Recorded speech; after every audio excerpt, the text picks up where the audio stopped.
India பிரித்து கொடுக்கப்பட்ட ஒரு நாடு தாங்க பாகிஸ்தான். எங்களுக்கு மத ரீதியாகவும் மொழி ரீதியாகவும் தனி நாடு வேணும் அப்படின்னு சொல்லி அன்று இஸ்லாமியர்களின் தலைவரான முகமது அலி ஜின்னா அவர்களின் கோரிக்கையின்படி இந்தியா கிட்ட இருந்து பாகிஸ்தான் பிரித்து கொடுக்கப்பட்டாச்சு. இருந்தும் கிட்டத்தட்ட 75 ஆண்டுகள் தாண்டியும் இன்னும் நமக்குள்ள ஒரு சலசலப்பு இருக்குங்க. 1947 இருந்து இதுவரைக்கும் இந்தியாவுக்கும் பாகிஸ்தானுக்கும் இடையில 4 போர்கள் நடந்திருக்கு. முதல் போர் 1947 வந்துருச்சுங்க. இது எதற்காகனா காஷ்மீரின் உரிமை விவகாரம் தொடர்பாக. இந்த போர் கிட்டத்தட்ட 1 வருடம் 2 மாதங்கள் நீடிச்சிருக்குதுங்க. அப்போ பிரதமராக இருந்தது ஜவஹர்லால் நேரு அவர்கள். இதுல பெரிய வெற்றி தோல்வி அப்படிங்கிறது கிடையாது. இருந்தும் காஷ்மீரோட ஒரு பெரும் பகுதி இந்தியா கிட்ட வந்து. இரண்டாவது போர் 1965 வந்துச்சுங்க. இந்த போர் வருவதற்கான காரணம் காஷ்மீர் மக்கள் கிட்ட கலவரத்தை தூண்டுவதற்கான முயற்சி இருந்துச்சுங்க. அப்போ பிரதமராக இருந்தது லால் பகதூர் சாஸ்திரி அவர்கள். இந்த போர் கிட்டத்தட்ட 48 நாட்கள் நடந்ததுங்க.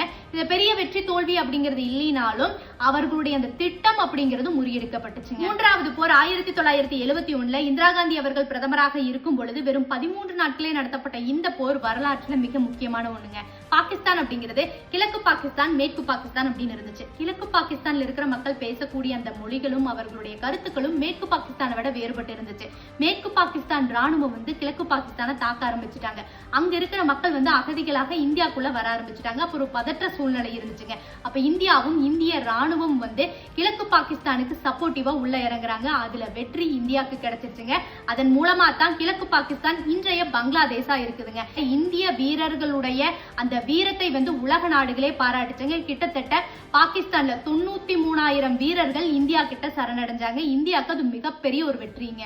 நான்காவது போர் 1999 நடைபெற்ற கார்கில் வாருங்க. இந்த போர் இந்த ஜெனரேஷனுக்கு நிறைய பேருக்கு தெரிஞ்சிருக்க வாய்ப்பு இருக்கு. இது 2.5 மாதங்கள் நடந்ததுங்க. அப்போ பிரதமராக இருந்தவர் வாஜ்பாய் அவர்கள். இந்த போர்ல இந்தியா தாங்க வெற்றி அடைந்தது. இந்த மாதிரி இந்தியாவுக்கும் பாகிஸ்தானுக்கும் இடையில பல போர்கள் வந்தாலும் இந்தியர்கள் அனைவருமே ஒற்றுமையா இருக்கோங்க.